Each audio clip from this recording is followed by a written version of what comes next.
Siapa lawan sepadan Ahok yang jadi topik diskusi kita malam ini? Pemirsa, PDIP secara resmi memang telah mengumumkan mengusung pasangan Ahok Jarot dalam Pilkada 2017 yang akan datang.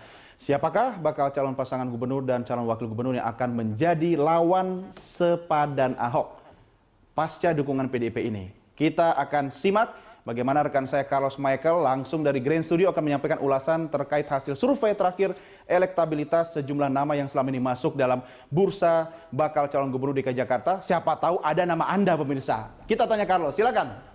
Iya, terima kasih Doni dan juga pemirsa bahwa kita tahu kemarin sudah diumumkan Basuki Cahayapurnama atau Ahok sebagai petahana dan juga wakilnya saat ini diusung oleh PDI Perjuangan sebagai calon gubernur dan wakil gubernur. Tapi kemudian kita lihat ada banyak tokoh yang muncul akhir-akhir ini yang kemungkinan besar akan bisa menjadi penantang Ahok. Kita lihat kemudian ada survei sejauh mana masyarakat Jakarta mengenal figur-figur yang mungkin sebagian besar akan menjadi penantang Ahok. Kita lihat survei yang dikeluarkan oleh Poltreking Indonesia tanggal 6 sampai 9 September 2016 ini dilakukan dengan 400 responden. Di atas masih ada nama Basuki Cahayapurnama di posisi 92,5%. Di tempat kedua 72,8% ada nama Tri Risma Harini, Wali Kota Surabaya, dan di tempat selanjutnya ada Anies Baswedan 71,7% dan ada Ustadz Yusuf Mansur yang berada di posisi 74,4%. Ini tepat berada di bawah Basuki Cahayapurnama. Lalu ada nama Sandiaga Uno dan Yusril Iza Mahendra yang masing-masing mendapatkan 46%. Dan kita jika lihat di sini bahwa ada nama Tri Risma Harini 72,8% yang tidak mungkin lagi maju sebagai calon gubernur dari PDIP karena kita tahu kemarin sudah sah dan diumumkan Ahok lah yang ditunjuk oleh PDIP untuk menjadi calon gubernur. Lalu kemudian bagaimana tingkat kepercayaan dari masyarakat Jakarta untuk melihat beberapa tokoh ini? Kita lihat survei akseptabilitas berikut ini. 64% warga Jakarta menilai bahwa akseptabilitas Basuki Cahayapurnama dan Tri Risma Harini di angka yang sama, 64%. Sementara itu ada nama Anies Baswedan 53% dan Sandiaga Uno serta Yusril Iza Mahendra sama-sama mendapatkan 46%. Lalu jika kemudian Pilkada DKI Jakarta dilakukan, sejauh mana kemudian tingkat elektabilitas para figur ini? Kita lihat bahwa Basuki Cahayapurnama masih menempati posisi teratas walaupun angka 40,77% ini adalah angka yang sudah berkurang dari sebelumnya lebih dari ini. Sementara di tempat kedua adalah nama Tri Risma Harini di 13,8%, ada Sandiaga Uno 9,2% dan Anies Baswedan yang merupakan mantan Menteri Pendidikan dan Kebudayaan sedikit demi sedikit ini melaju dan ada di angka 8,9%. Walaupun memang terpaut jauh, kita lihat kemudian jika pasangan-pasangan ini dipasangkan gitu head to head akan seperti apakah pertarungan jika Ahok dan Risma harus berhadapan, walaupun ini memang tidak mungkin terjadi atau mungkin masih bisa terjadi jika memang Risma ingin berambisi maju diusung oleh partai lain misalnya, maka 44% masih akan dimenangkan oleh Ahok, sementara Risma hanya akan memiliki 33,8%, sementara angka yang lumayan besar 22% tidak menjawab. Sementara itu kemudian head to head antara Ahok dan Anies Baswedan ini berada di tempat kedua setelah Tri Risma Harini. Ahok tetap masih akan menang dengan angka 44,6%, sementara Anies Baswedan 30,7% dan tidak menjawab 24%. Selanjutnya jika Ahok melawan Sandiaga Uno, ini terpaut jauh sekali, 45% masih akan dimenangkan oleh Basuki Cahayapurnama, sementara Sandiaga Uno akan mendapatkan 24,4%. Dan yang terakhir ini head to head antara Basuki Cahayapurnama dengan Yusril Iza Mahendra masih juga akan dimenangkan oleh Basuki Cahayapurnama 49,4%, sementara Yusril Iza Mahendra akan mendapatkan 23,3%.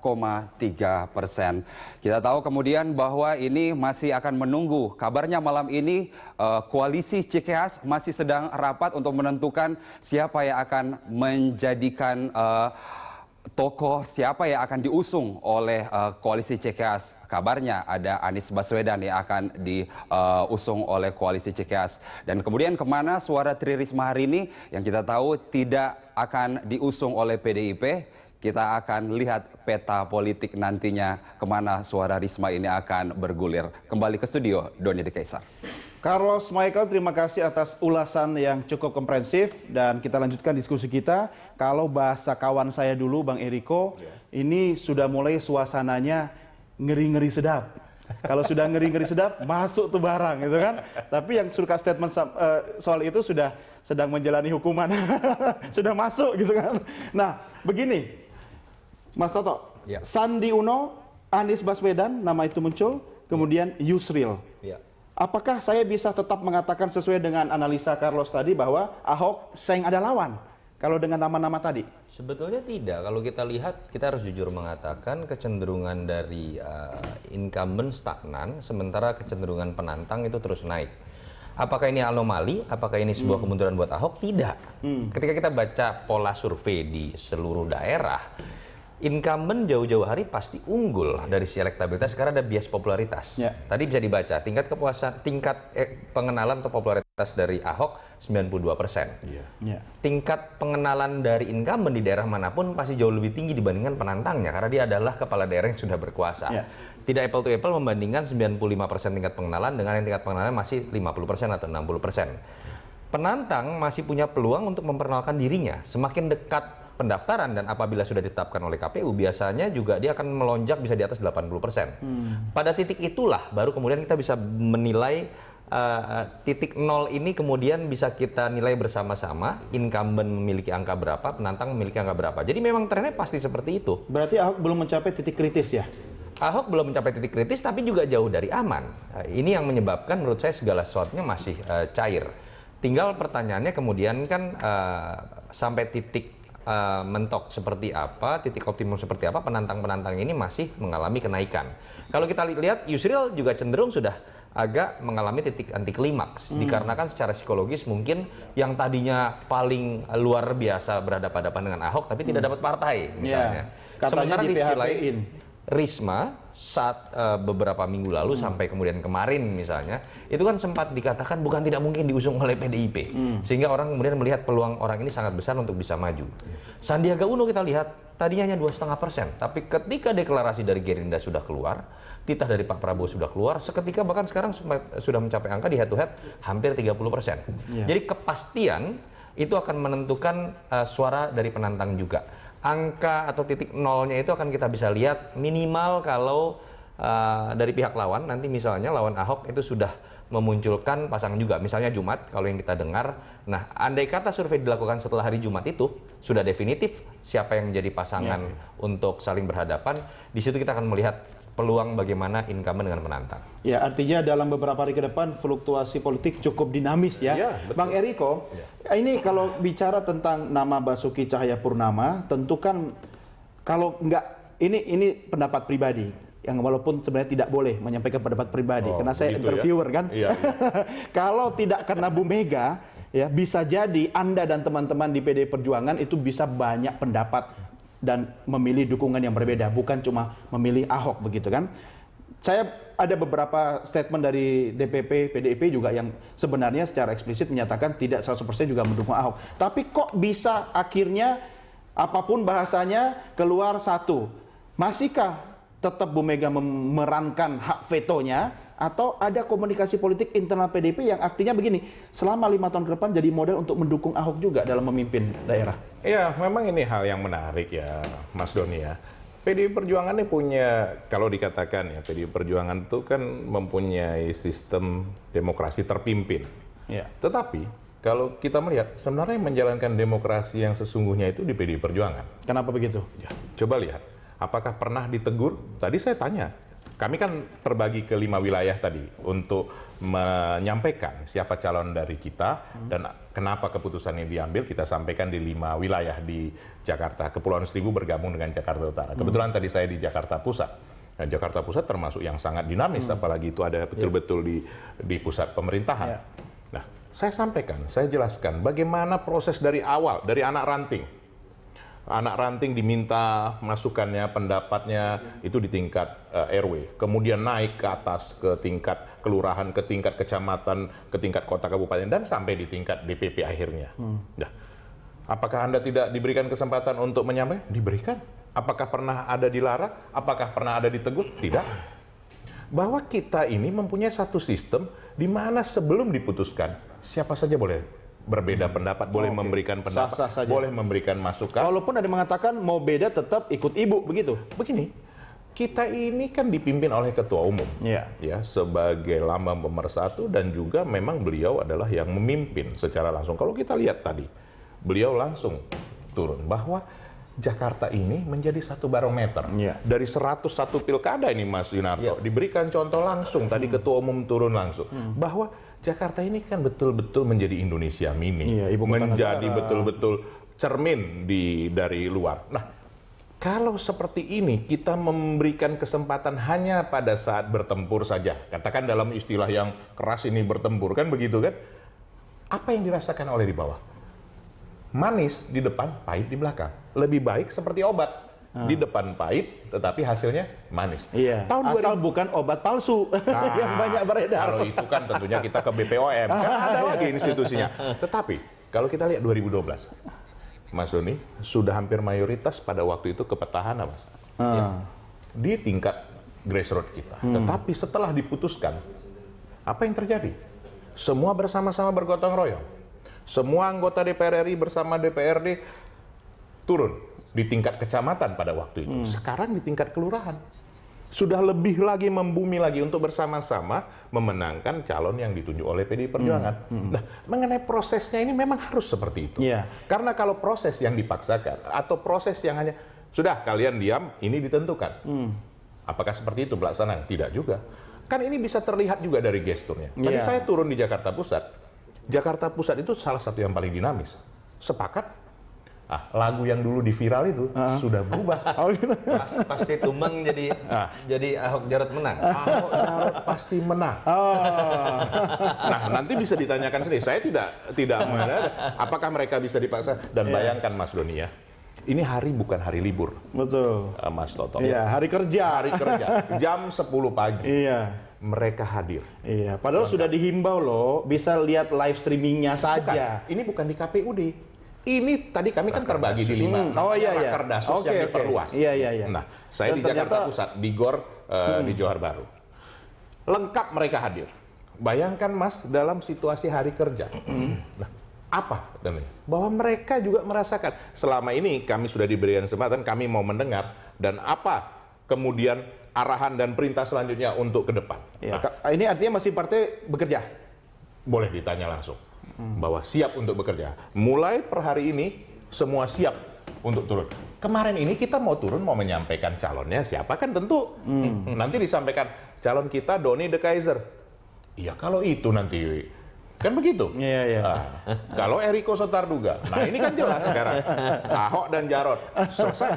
Kita maju ke depan. Tapi Anda sendiri pribadi chemistry-nya sama Ahok bagaimana? Bisa dilihat. Kalau yang ini jelas.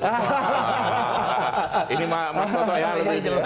Ya, pemirsa, Sekjen P3 Arsul Sani menyebutkan bakal calon gubernur DKI Jakarta dari Partai Gerindra, Sandiaga Uno, sudah menyatakan rela mundur dari bursa pencalonan. Dan kesiapan Sandiaga Uno itu jika memang partai-partai luar pendukung Ahok Jarot belum menemukan kesepakatan tentang pasangan siapa yang akan diusung. Saya pagi ini menerima pesan ya, kebesaran hatinya Pak Sandi ya, bahwa beliau pertama tidak ngotot harus jadi cagup. Bahkan beliau sampaikan kalau demi untuk pilkada yang baik, yang berkualitas, ya Pak Sandi mengatakan kalaupun tidak dipilih sebagai cagup dan cawagup, beliau ikhlas. Oke. Kalau Mas Toto, kira-kira apa arti statement P3 tadi itu? Ya, itu membuka tabir bahwa ada skenario lain yang sepertinya lebih diutamakan dibandingkan skenario Sandi yang kemarin sempat disebut-sebut menjadi plan B ketika Risma gagal dimajukan oleh koalisi yang mereka sebut koalisi kekeluargaan gitu ya. Kemudian kan orang mengatakan sudah pasti Sandi dan Gerindra menyatakan sudah pasti Sandi. Walaupun sempat kemudian muncul pergunjingan ketika PKS mengklaim wakilnya sudah pasti dari PKS. Tapi artinya menurut saya itu membuka tabir bahwa ada skenario lain yang sedang dilakukan oleh partai-partai tersebut. Maksud Anda itu Ya, upaya tentu saja. menggagalkan Ahok? Ya, kalau upaya menggagalkan Ahok sudah pasti dilakukan oleh mereka. Target mereka berkumpul Dengan itu untuk menggagalkan Sandi Ahok. dipakai sebagai Bukan kendaraan Sandi, atau bukan Sandi. Yang tadi saya jelaskan adalah mereka memiliki skenario lain di luar Sandi. di luar Sandi? Seperti yang tadinya segala kita cara dengar. itu. Saya tidak tahu lah segala cara atau apapun, tetapi ada skenario lain yang itu mungkin linier dengan isu mengenai poros ketiga yang katanya malam ini sedang akan diputuskan oleh di Cikeas oleh para ketua umum. Mungkin saja itu yang mungkin ditujukan oleh Pak Sulsani begitu ya. Tapi apa sih yang membuat Ahok itu bisa rontok menurut Anda? Pertama, ada hal yang menarik ketika kita coba buka hasil survei bagaimana tingkat kepuasan publik terhadap Ahok sangat tinggi. Paling rendah 65%, bahkan sempat mencapai angka 82% dari berbagai kompilasi survei. Ini angka yang cukup tinggi atau sangat tinggi buat incumbent. Tetapi yang menarik ketika kita uji elektabilitasnya, itu ternyata tidak linear. Ketika Ahok 65 sampai 82% tingkat kepuasan publik, logikanya secara rasional elektabilitasnya kan juga akan linear. Karena orang yang puas dengan pekerjaan Ahok kan akhirnya memilih kembali. Tetapi kenapa kemudian tingkat elektabilitasnya berkisar di antara 45 sampai 55%? Artinya ada faktor X yang menjadikan gap itu muncul. Bisa faktor primordial, bisa juga faktor yang harus jadi otokritik buat Ahok, pendekatan kepemimpinan, gaya komunikasi yang cenderung kontroversial. Saya tidak tahu itu harus ditelaah lebih lanjut. Tetapi secara statistik, secara matematika politik, ada gap yang harus diakui menjadi celah buat Ahok untuk bisa dilawan oleh kompetitornya. Mas Toto, jangan lupa, Jakarta ini kan Indonesia mini. Harusnya hal-hal menyangkut primordialisme, kita sudah selesai. Hal-hal yang sebenarnya lebih banyak yang ribut itu orang yang nggak punya KTP Jakarta malah. Saya tidak setuju. Kalau kita coba lihat bahkan di Eropa Barat, ketika kita bicara di Amerika Serikat, bahkan di Pilpres, faktor primordial itu ada. Tapi kan isu itu hanya mengemuka ketika ada kontestasi politik seperti ini.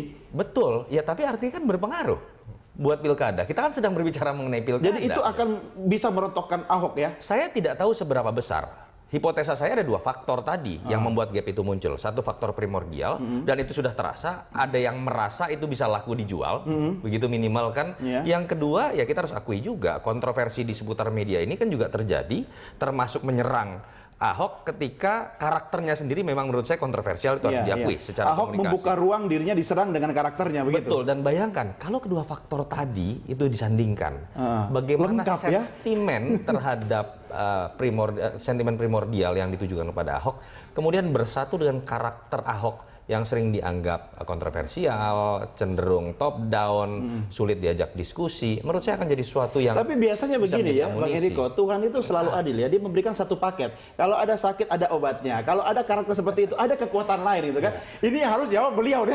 Sudah siapkah dengan hal itu tadi? Nah, ini Mas Doni, ini hal yang menarik.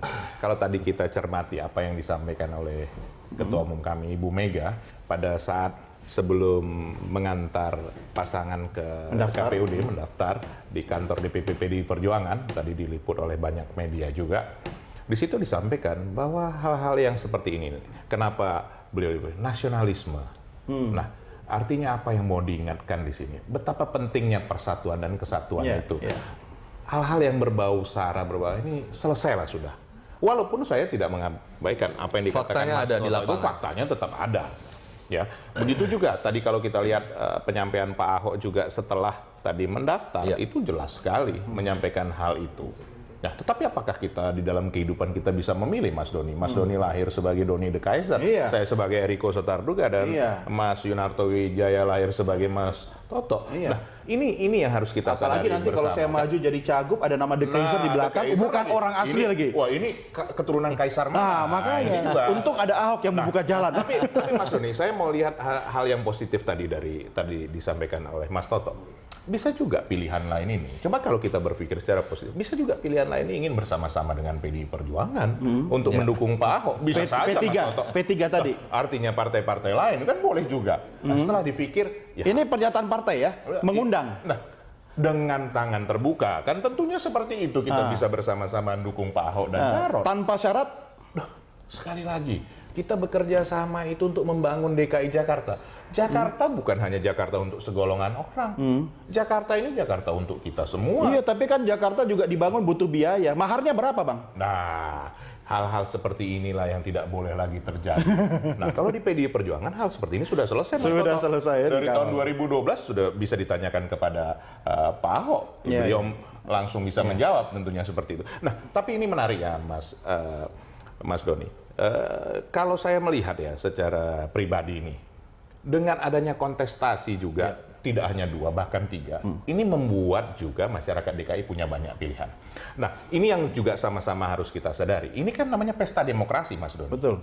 Sebenarnya inilah pestanya rakyat Jakarta untuk memilih yang terbaik dari yang terbaik. Ya. Seharusnya seperti itu.